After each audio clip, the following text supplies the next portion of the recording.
Oh, hello again, vinyl community. It's Jacob coming to you again from the Dallas Open Micer YouTube channel. It's been a while since I've made one of these talking in front of the camera videos, and I was getting the itch to entertain myself. So here I am now. Admittedly, I'm a bit rusty when it comes to doing these, so I'm going to give myself a crutch here to motivate me. What's inspiring me to do this? While I was at Half Price Books not that long ago, digging around on the floor and the clearance shelves, and I overheard a confident young man say, here's the direct quote. He was saying this to the young lady he was with. He said, "It's hard to find good records these days." And well, there I was with a stack of records in front of me that I thought were good records, and I didn't think it was hard to find them. I just sat down and flipped through records on the shelf, and there they were. Now, I took this young man's statement to really mean, if he was more exact with his language, would be, it's hard for me to find the records that I want that are also the same records that all of the other herd animals want. It's hard to find these records in good condition at the price that I want when I want them at the store. And if he was to have said that, I wouldn't have batted an eyelash. But given that what he said was idiotic, I thought I'd gently push back. And for anybody that's made the same mistake as the foolish young man, if you live in a large city, you are living in abundance. There are good records all over the place for you to find if you're willing to broaden the scope of what you're looking for, and let go of the shackles of your narrow-minded thinking that holds you in prison. If you're going to have a prison, be imprisoned by having clutter, so many records that they negatively impact your life, and you're in bondage to your possessions. That's a little bit of a joke. I do have some culling I need to do so that I can buy more records, since these things are so easy to find. So as we say in the vinyl community, without further ado, let's see some of these good records that I found, and some of these records that I hope will be good when I play them. Now here's one. I played side A. It's on side A you have Stokowski presenting Bach's Fifth Brandenburg, which I love. And Stokowski does show a lot of restraint, does take advantage of the stereo, and things don't really get too crazy until the harpsichord solo. I was happy to find this record, and the fact that it's a delightful demonstration promo record makes it even more fun. So here's some more fun. I've listened to this record front and back. George Jones. A terrific listening experience for me. Dead quiet vinyl. I did get a little bit nervous because there was a scratch on it, but it proved to be inaudible. Just a little bit of surface damage that didn't get into the sound. So very pleased to find this for, yeah, there it is. Not much money. Now, back in the days before AI slop, when you wanted to make a cover art that didn't have anything real on it, you would do things like this, where you take the picture of George Jones and you cut him out with scissors, and then you glue him in front of the tree. Pretty neat. We've come a long ways. Sometimes the best way to get a cover is just to take a picture, though, isn't it? So here we have, well, a cover that's in terrible shape. It's become a bit of a gatefold there. And we have Webley Edwards jumping on the Exotica bandwagon here. Here, this one's just a blatant cash grab, Exotic. The cover's in rough shape, but the record is very close to flawless. It is a mono. I don't know for this one if the stereo would have gimmicks that would be more fun, but this is another one that I cleaned and listened to and thoroughly enjoyed. Now the track selection is, it does veer more towards the easy listening. We start off with Some Enchanted Evening from South Pacific, so that does keep us, near, with the island theme, but it's Some Enchanted Evening like you've never heard before.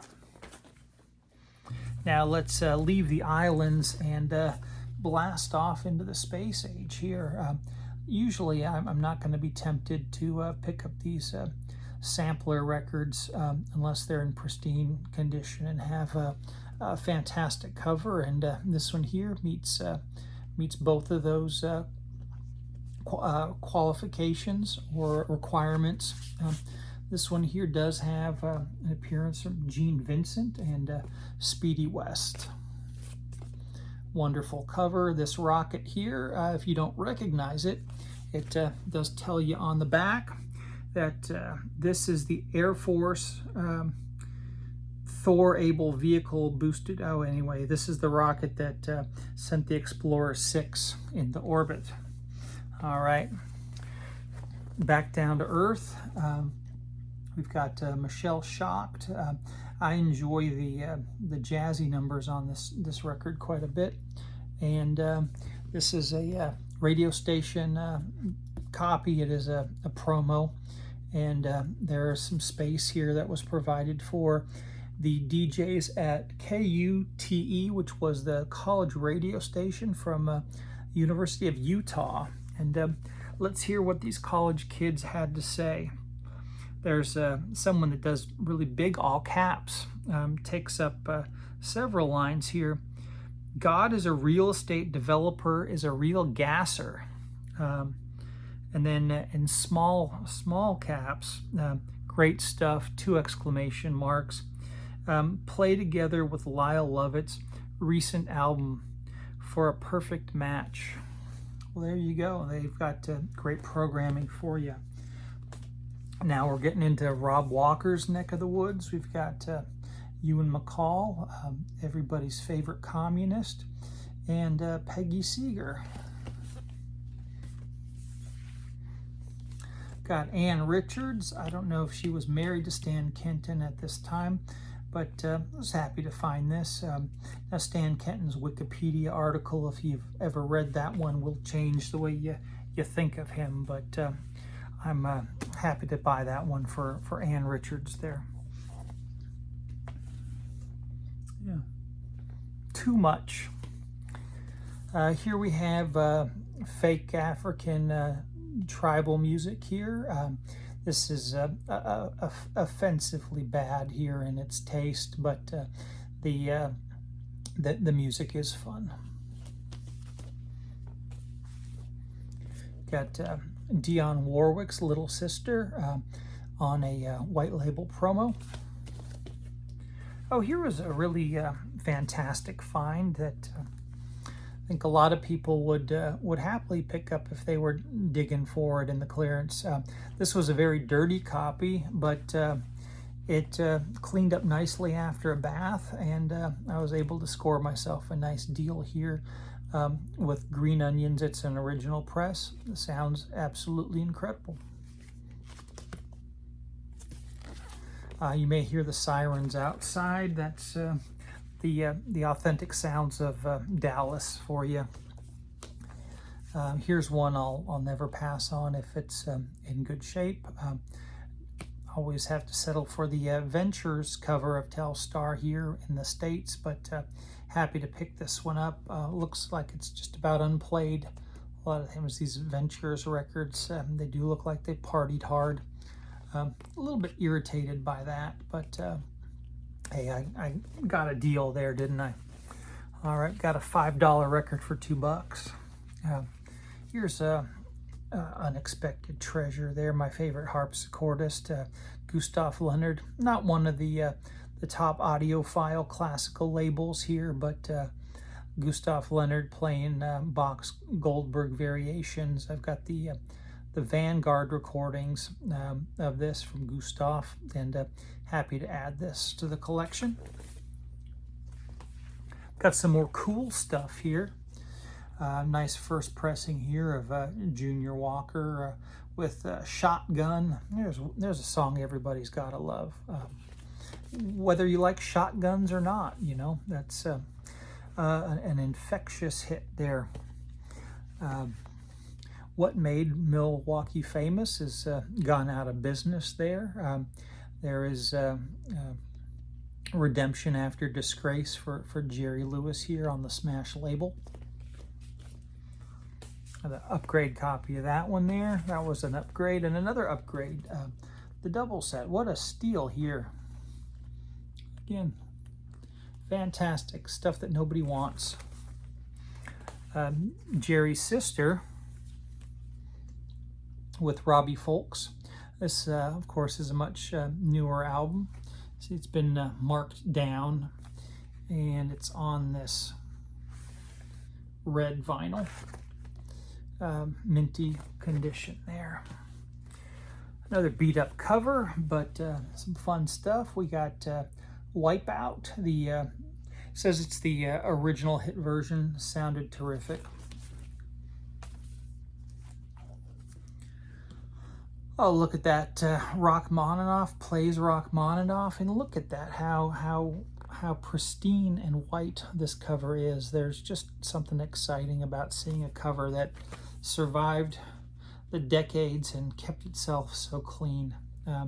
I am wearing a white t-shirt under my outer shirt, and it'll be lucky to stay this white, you know, throughout the day.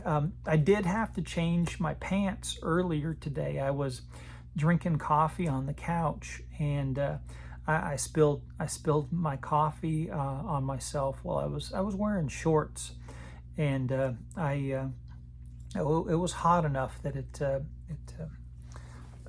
provoked some strong language, but I'm okay, and I did change into a pair of track pants. Here we have Tahiti, this Yesterday and Today, Quinn's Combo, and the Tahitian Native Group, the only album put out by these fellas. This is Tahitians Go Polka is what this sounds like. There's authentic accordion music accompanying these Tahitian vocalists. It's a lot of fun to listen to that one, even though it's as probably as inauthentic to Tahiti as Chino and his primitive drums are to Africa. Here we have some unapologetic fun with Living Stereo. Dick Shorey, have not cleaned this one up, but I do love this stereo gimmickry stuff, and Dick Shorey has delivered in the past. So if any of you identified yourself with the foolish young man from the beginning of this video, I encourage you to get out there and dig and explore the hidden treasures that are down in the clearance. One of my theories on life is that the more things you know, the more things that you can enjoy. Now, I'm not seeking out esoteric knowledge here.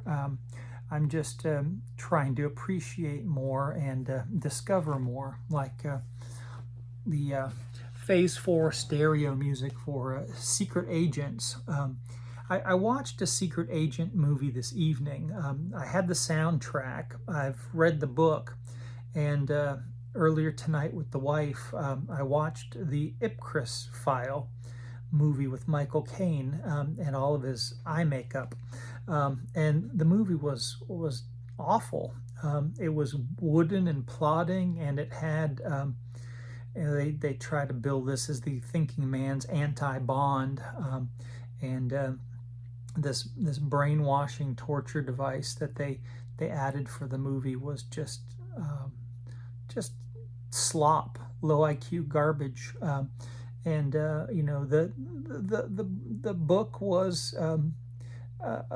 delightful entertainment, but I had built up the Ipcris file as something that might have been enjoyable, you know, especially since I enjoyed the soundtrack from John Barry, and it was a dud.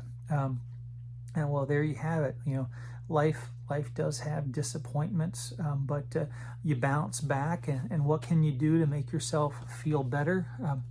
Well, you can look forward to listening to the Four Freshmen with voices and brass. Yeah, Pete Rugolo. He does know how to handle these easy listening arrangements here. And for added pleasure here, this is a demonstration copy, not for sale. Well, Half Price Books sold it to me. Getting near the end of this video, if you're sad that we're drawing to an end, I can come back for a sequel. I could do a part 2, because I also bought records that weren't in the clearance. Haven't played this one yet. Been finding quite a lot of Bill Haley down in the clearance lately, and none of the really collectible Bill Haley albums, but these are fun. And I'm assuming that this is going to be fun. I'm going to enjoy it, and if I don't like it, I can pass it along. Here's my last record. A nice clean copy of Loretta Lynn, earlier original Decca press on this one. Great stuff. One of her standout tunes here for the title track, and Loretta's golden age with Decca, working with Hal Rugg, is really good stuff. So I will say that's a good record, and it was not hard to find. Well, that's all for now. If I get the energy to make another, I think I will make another one of these tonight, and look forward to seeing you. I'll be wearing the same shirt, and I've got my decorating up here for a long overdue Willie Nelson response video that I've been meaning to get to. Got a long to-do list here in vinyl community videos, and hoping to get through these things. Good seeing you again, good hearing myself talking, and well, catch you in the next one.